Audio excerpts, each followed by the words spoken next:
Going on, Russell Wayne and the Main Event 365 Network. This is Jason Kabenda from the Detroit Lions, here to give y'all a shout out, man. We appreciate all the support, man. I know you guys are big fans. Know that you guys are rooting for us to take the North this year, and we're going to do just that, man. Appreciate you guys so much. Just want to give y'all a shout out. You have a great day.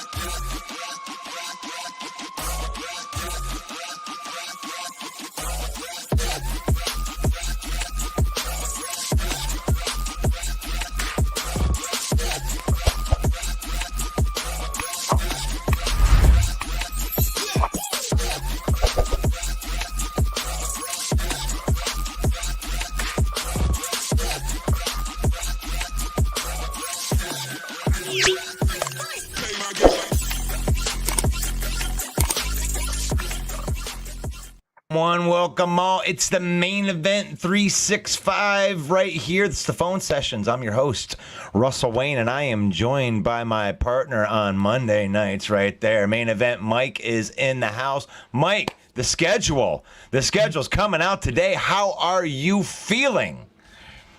Well, I'm excited, Russ.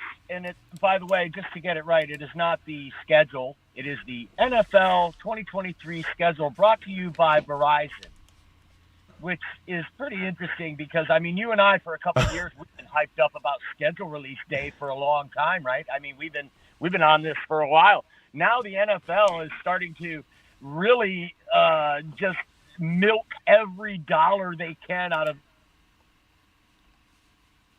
it. It's the scouting combine brought to you by blah, blah. It's the NFL draft brought to you. Now it's the schedule release. I mean, they release little tidbits to different outlets. Amazon gets to announce some, and then other outlets get to announce some. I mean, they are really milking every dollar out of every event at the NFL.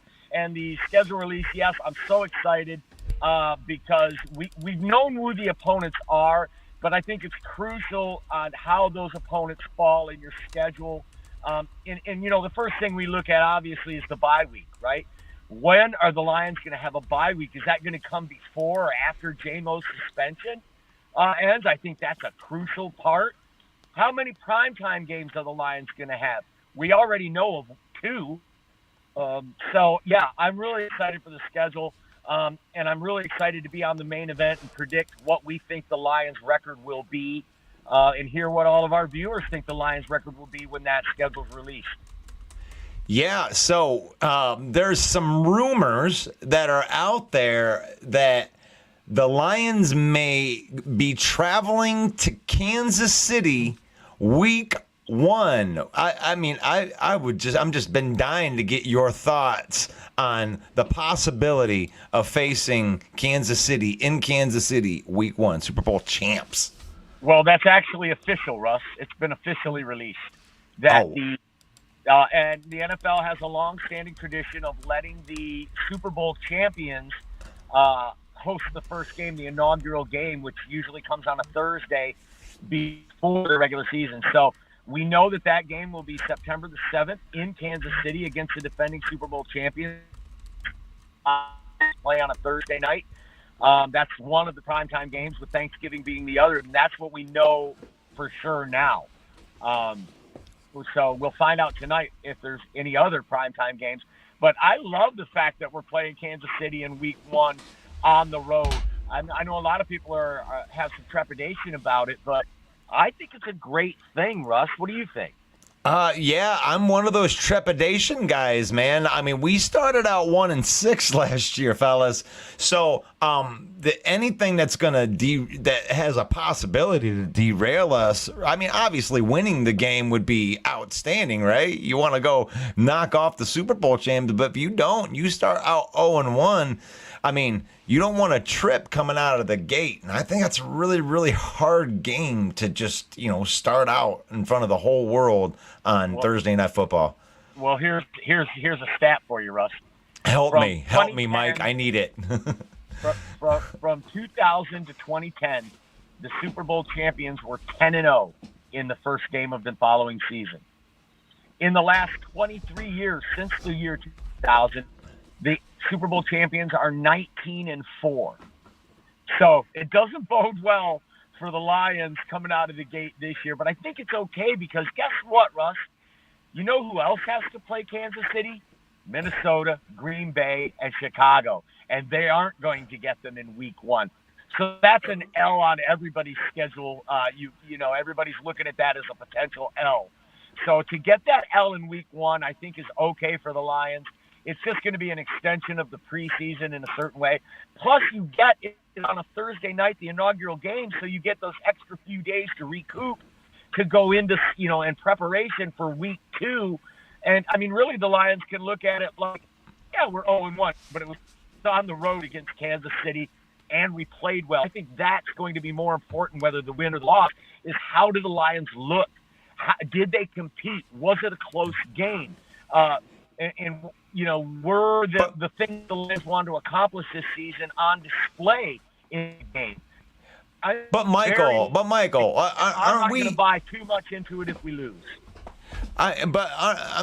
Listen, as Lions fans, let's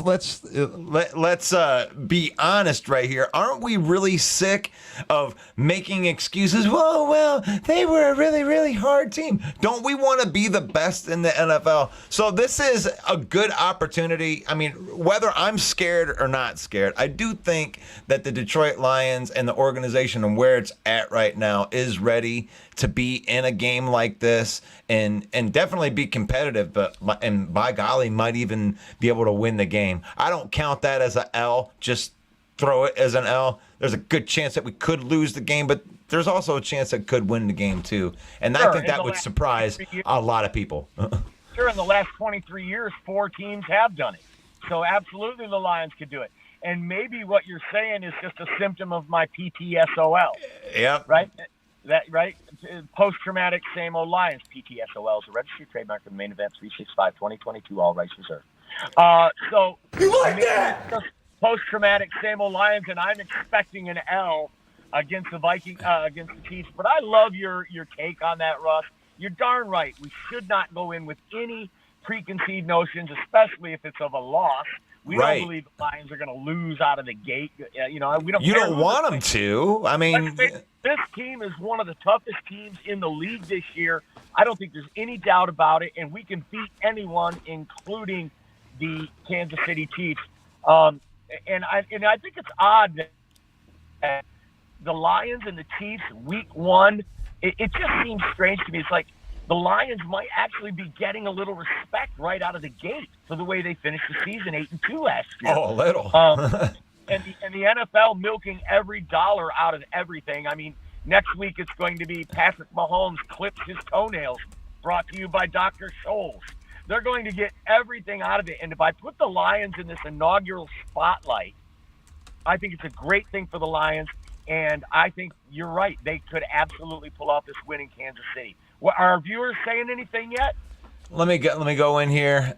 Let's see. What up? We got what up, guys. We got Love versus Mahomes too. So I do have to come correct right here with you guys. This is an NFC North show. So my next topic does have to do. We are going to hit every single every single team here. And the question I have about the Packers right here, and this is something we can throw out to the audience. Justin Prince says, Lions suck. Go Pats, go. Go Pack, go. Bill, the Packer fans on here. I see these two clowns on there with the red noses on right there. Homer alert. Okay, so we're Homer alert, but I'm scared of the Kansas City Chiefs. Okay, Bill, if you want to call me a Homer for being scared of the Chiefs. But let's talk about the Green Bay Packers. The rumor is on the street the Green Bay Packers are going to have 5 primetime games without Aaron Rodgers. So I kind of blindsided you with that one right there. But what do you think about that? Well, first of all, I hate the color green. Second of all, I'm lactose intolerant, so I don't eat cheese. Okay?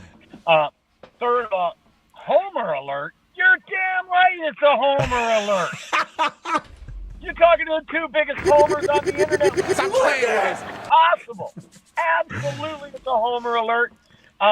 One thing, though, here's a hot take for all you Packer fans. Jordan Love is a bust, and Sean Clifford will be the next great Green Bay Packer quarterback in 2 years.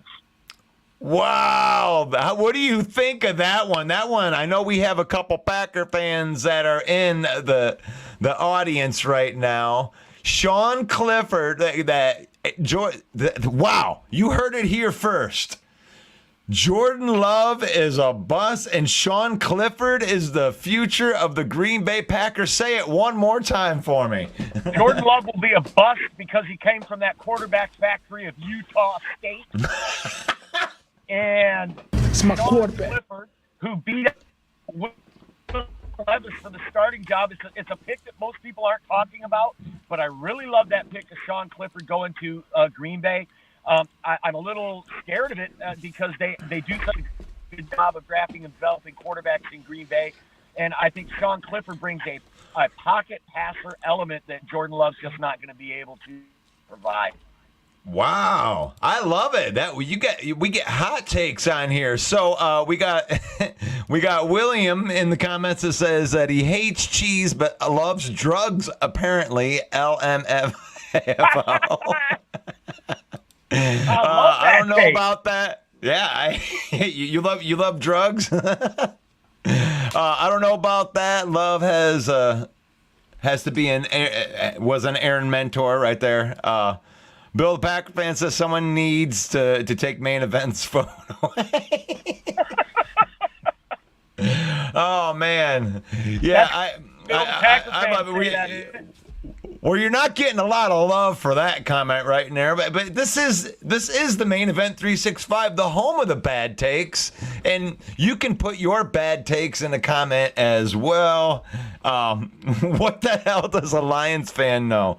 Hey, we're trying to learn here. Van Ness.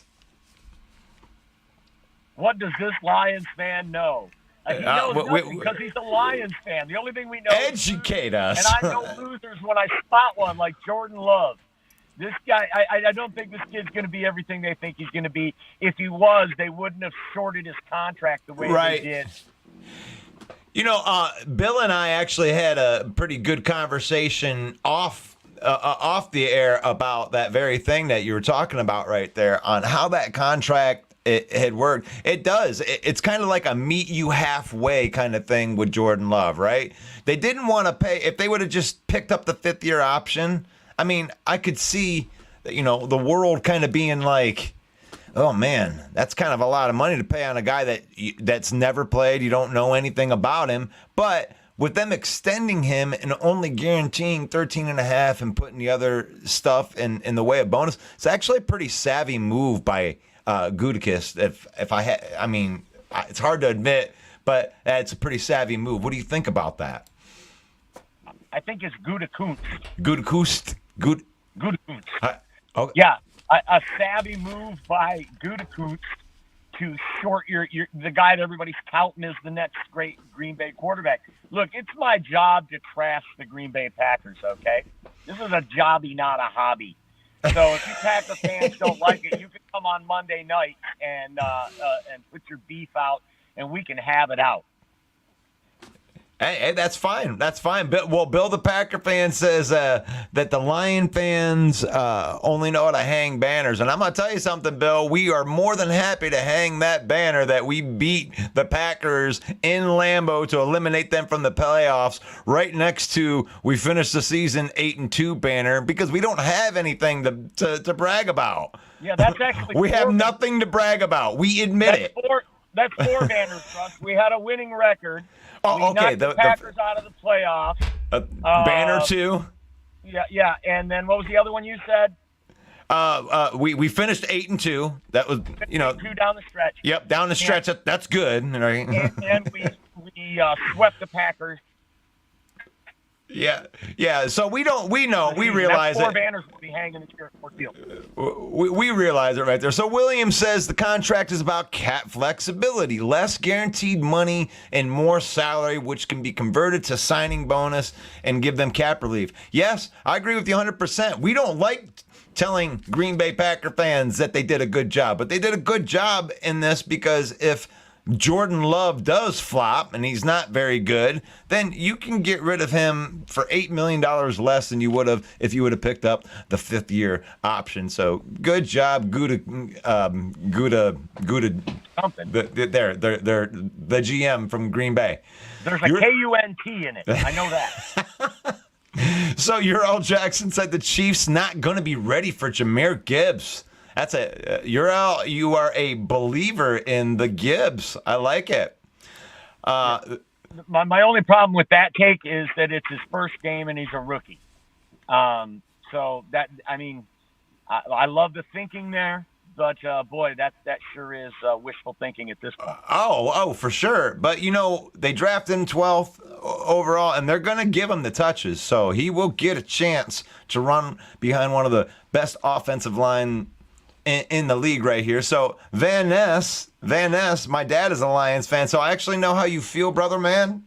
I am a Buckeye fan, and my partner over here is a Michigan fan, so we get to have that kind of relationship with each other. And last year, Van I Ness lost. Comment about your very smart dad.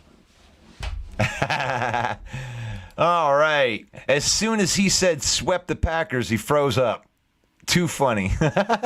Is that You're right, Bill. Apparently, take this phone away from me. Maybe you should give me one of those 4 or 5 extras you got for all these shadow accounts you're in here commenting with.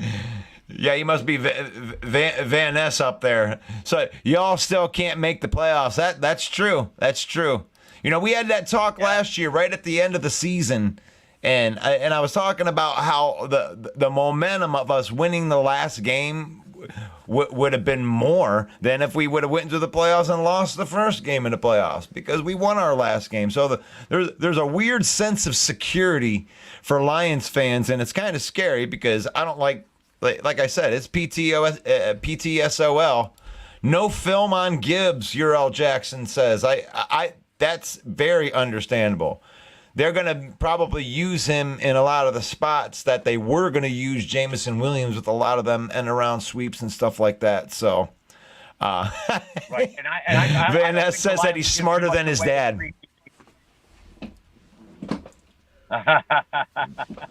He says he's smarter than his dad. Okay.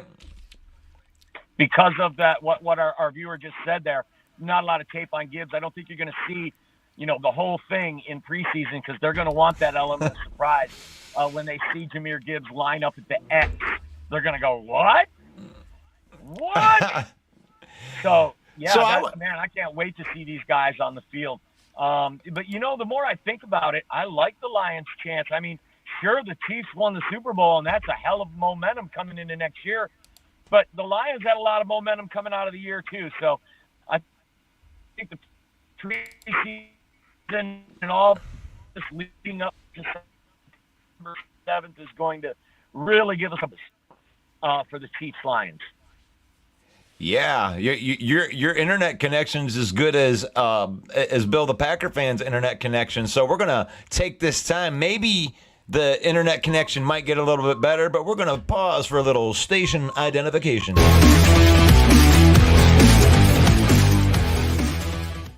And that's just make sure that you follow that page. Make sure that you subscribe to that YouTube channel, just because it's free. And share this. Share this. Are you out? Russ, are you saying that my connection is bad and I'm coming in and out? You are coming in and out all over the place. It's fun. Oh, well, we don't want that. I'm going to sign off then, because I want to rip the Packers in real time without any distractions. So maybe Monday night we can get that done.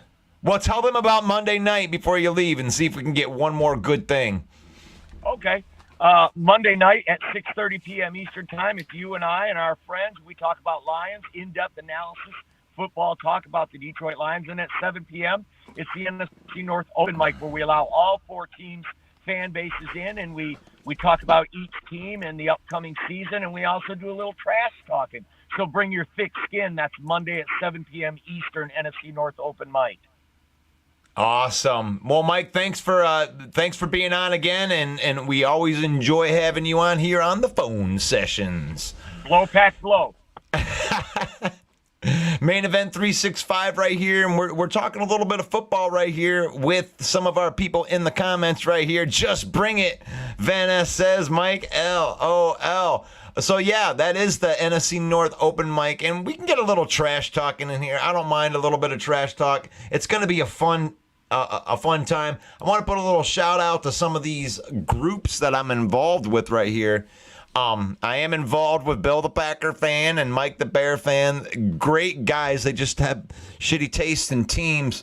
But we love being able to, run some shows here with you. We got the Chicago Sports 365, NFC North, NFC The Huddle, NFL The Huddle, NFC North The Huddle, and We Know Sports, NFC North Open Mic, Detroit Lions Main Event, Green Bay Packers Owns, Chicago Sports 365, and then NFC The Huddle. These are all the groups that we trash talk in, man.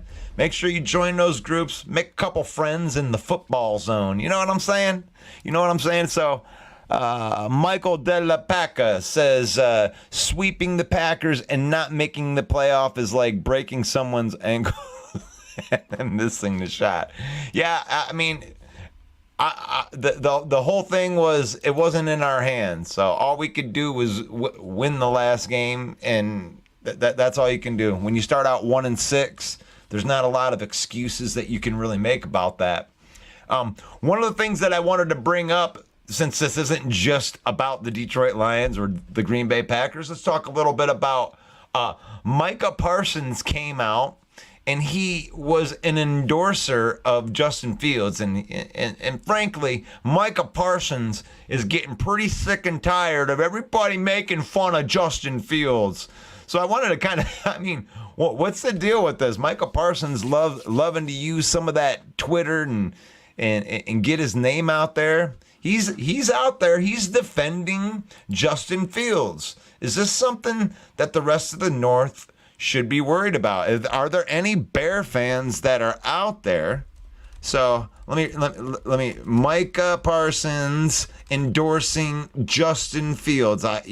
You heard it here, like third or fourth. We definitely didn't break it. So Micah Parsons endorsing. I can't spell Justin Fields, because I want to put it up here on the big screen right there, just in text, so you could. So Justin Fields, the biggest knock on him is he can't throw the football, right? But he did rush for over 1,000 yards last year. And I know they get made fun of him because he's a running back, but they brought in Nate Davis. They also drafted a left tackle in the first round of the draft, and they got him a couple playmakers. Now, DJ Moore might not be the best wide receiver in the league, but he may be a good wide receiver for Justin Fields, because if DJ Moore has done something in his career, it's been, working with some subpar quarterback, and Sam Darnold, the corpse of Cam Newton and PJ Walker, and the okay quarterbacks, but DJ Moore is just one of those guys that just seems like he finds a way to get open, and he could be Justin Fields' best friend. And mixed with that running ability, is this a year that Justin Fields might be able to break out?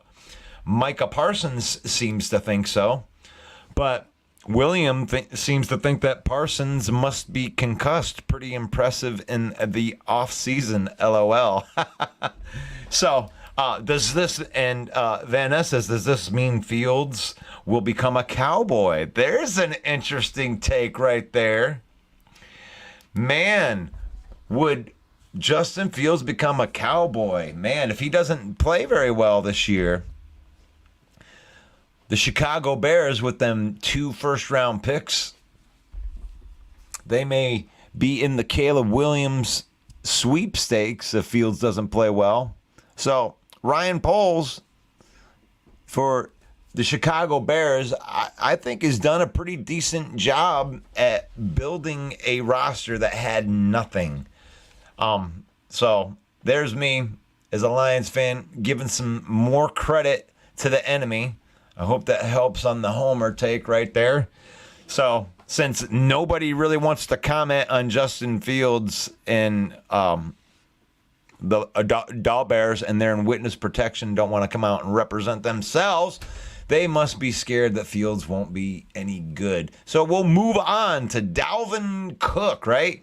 So I wanted to bring something up from the Vikings, and if you're a Vikings fan, I'm really, really sorry, because I've been a Lions fan my whole life, and it hasn't been that good. And I know what the Vikings are about ready to go through, because they can't pay their players.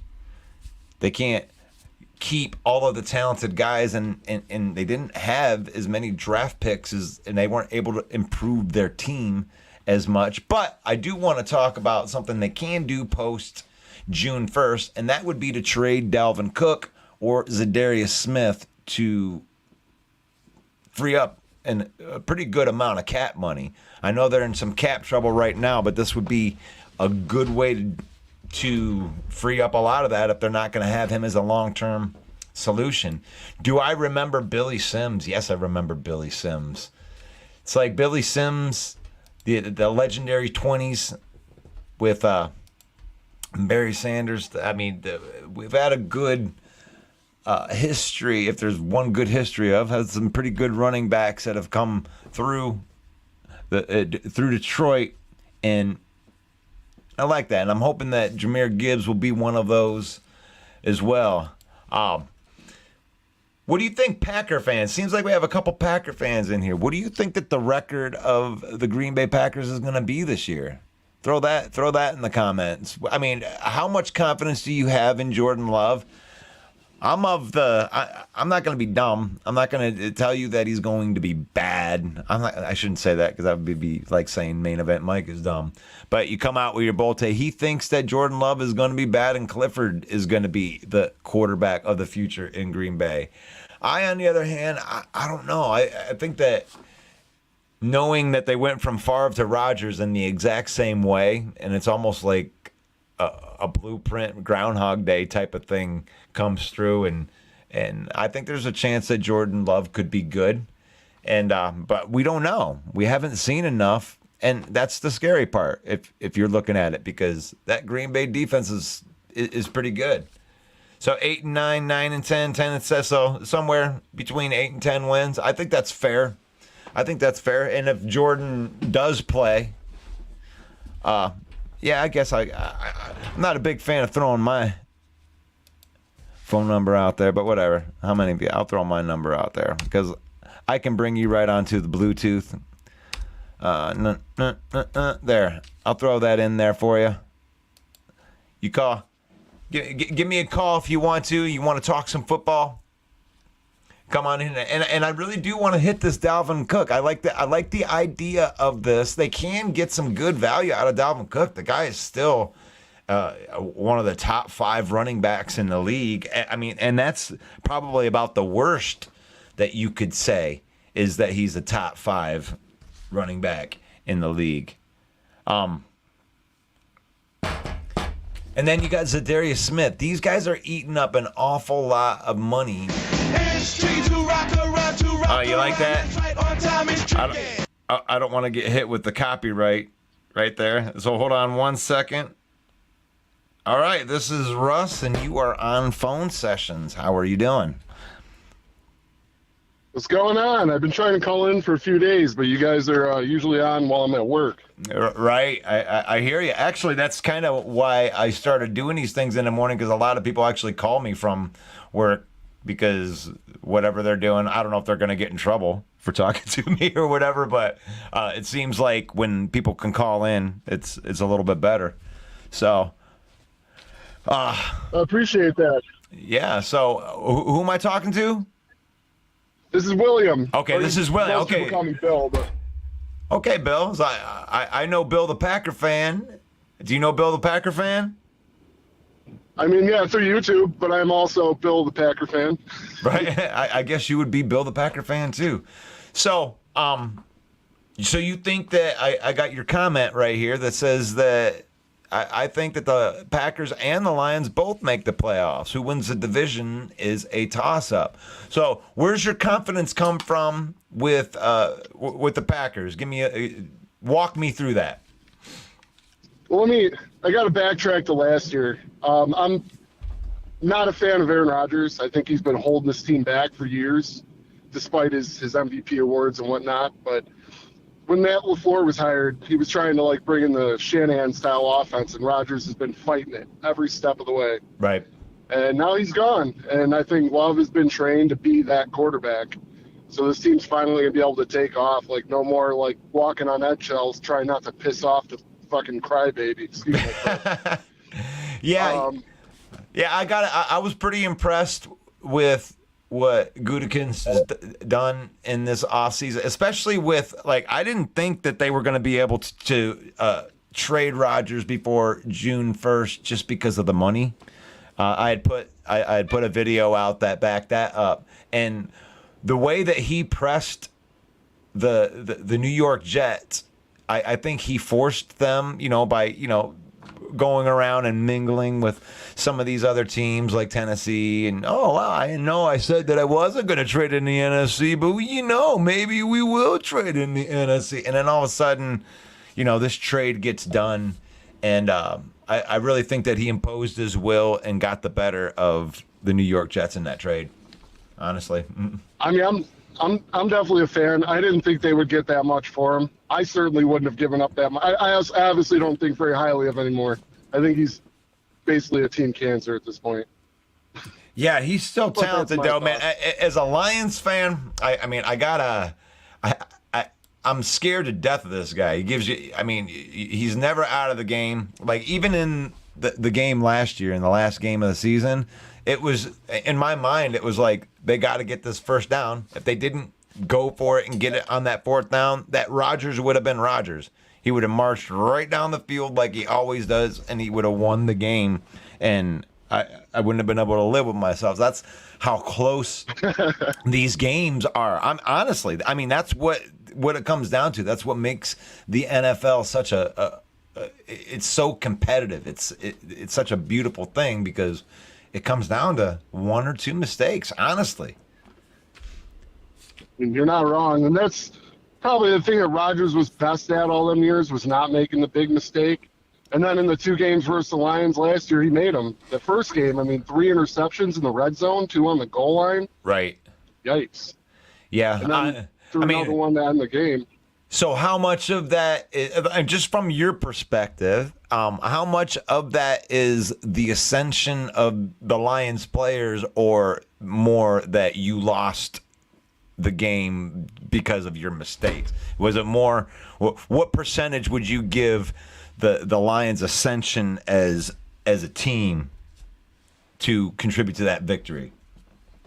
I'd say it's probably 50-50. The Lions definitely played well. I'm not going to take that. I actually like the Lions team. I like what they're building. Notice I haven't actually been hating on Lions a lot. more so Bears and Vikings because We get in a little trash talk here. Yeah, we and it's okay. We don't take offense at all. That's kind of what this is. We want to make a nice platform where people can throw in some dig. We don't want anybody getting personal or anything like that. But it's fun. No. Right. But yeah, I mean, I like what the Lions are building. I like, especially, I love their offensive coordinator Ben Johnson. The guy's an animal.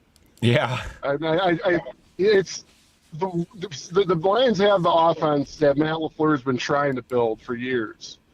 The heavy balance, a lot of run, the play action, the misdirections. That's what LaFleur's been trying to do. And like ever since day one, Rodgers was like, no, we're not doing that. and fought them tooth and nail every step of the way. So like, I'm excited just to be able to see that kind of offense finally. Cause like, I've been a lifelong Packer fan, but I've been kind of infatuated with the Shanahan style offense. I love balance. I love running, play action, all of it. Right. Like, we're not just lining up in shotgun and first down and defense knows you're passing every play. Like, yeah, that's cool when you're playing bad teams and you get in the playoffs, you get steamrolled. That's what happened to the Packers for years. Right. And years they. And well, I was going to say something about your wide receiver core. So last year, it seemed like it took a minute, right?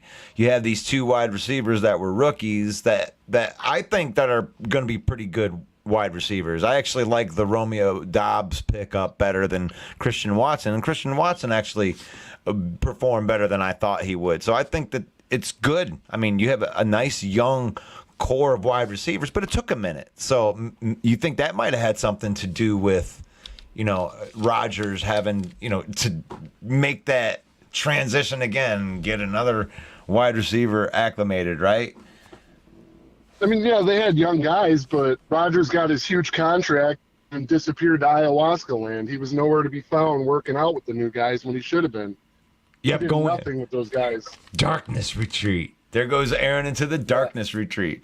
Now, I think that the guys still got some stuff left in the tank, and I think that the Green Bay Packers are defensively, nothing's really changed other than they've added even more talent to the defensive. I mean, what you added to the front, that Carl Brooks pick in the 6th round, that might end up being the steal of the draft right there. I was like, wow, that's pretty good.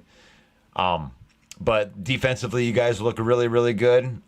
Your offensive line was pretty good last year. You got a great running back, so it really just hinges on Jordan. If Jordan plays well, I mean, you guys will be right in the thick of it. That's my opinion. I don't think he's going to be asked to play like Rodgers was. You know what I mean? He's going to be asked to be more like a Goff, a game manager who's asked to not screw it up. He's going to have easy plays designed for him where just get it to this guy. You know what I mean? They're not just going to be putting love and shotgun 4 wide and saying, go win us games. That's what they've been trying to get away from for years, Right. And the Lions have invested into getting pressure on the quarterback 100%. So, because that's the only way that you can get a good quarterback to make mistakes is you got to get him off of his spot. You got to be able to get after the quarterback.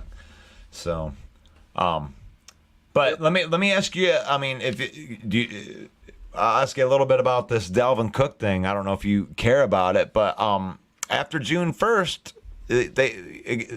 what they're able to get for him goes up by like $5 million. But they'll be able to get like $11 million for him in a trade. Do you think that the Minnesota Vikings will trade either Dalvin Cook or Zadarius Smith post June 1st?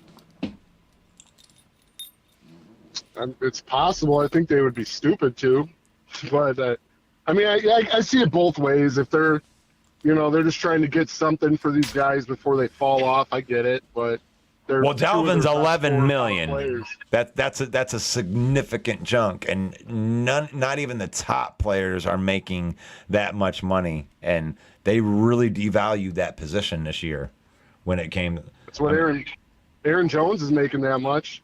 Yeah, so there's like have Dalvin Cook and Aaron Jones. You would? To be honest, probably. Yeah. Dalvin Cook's a freak. Yeah, he is. He is, and they can probably get pretty good capital for him. I would think they'd be able to get a 2nd, 3rd round pick even with the big contract going with it.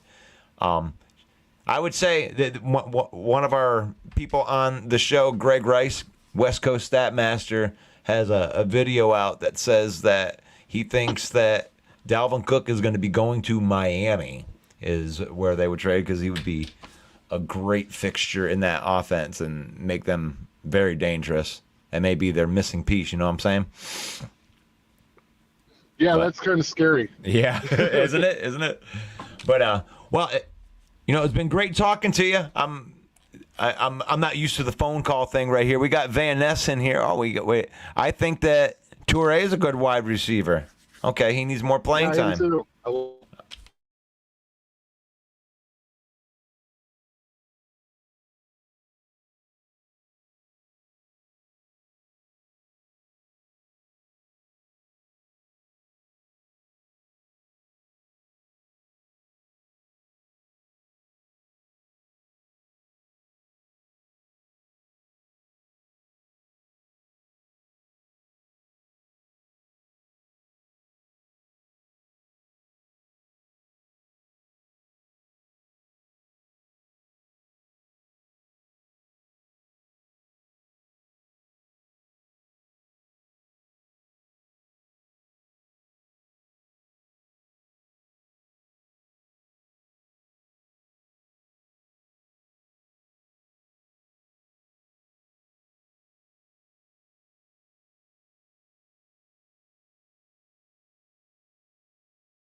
I got kicked off my own stream. You see that? I can't believe that you guys are still here.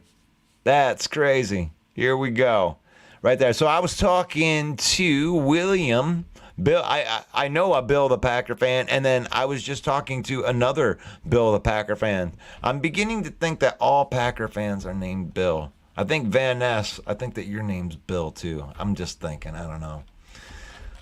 But no, Dalvin Cook, that's an interesting topic right there. But the NFL schedule is coming out today, and the Detroit Lions are going to play the Kansas City Chiefs in week number 1. Is that a guaranteed L for the Lions, or can the Lions stand up to this team? I don't know. I'm pretty scared. For a team that has not gotten off to a good start in the last couple years. I was hoping that we were going to play a team that wasn't the Super Bowl champions in the first week, but there you go. I would think that if you have a chance to do it, you'd do it early, right? Catch people off guard and all that stuff. But man, I think I've covered everything right here. You know what? I may try to pose a couple of these questions. Pause for a little station identification right here. There you go.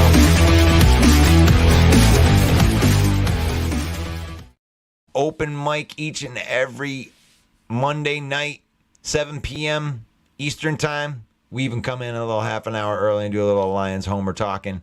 But we appreciate everybody coming out for the phone sessions right here. Main event. Don't forget to go like the page, follow the page, subscribe to the YouTube channel because it's free. Share this. Share this content because, it helps us reach more people. And if you know a football fan that just loves to talk some football, this is the space to do it. Don't expect intelligent takes because this is the main event, the home of the bad takes, and we will see you guys tomorrow. One Pride.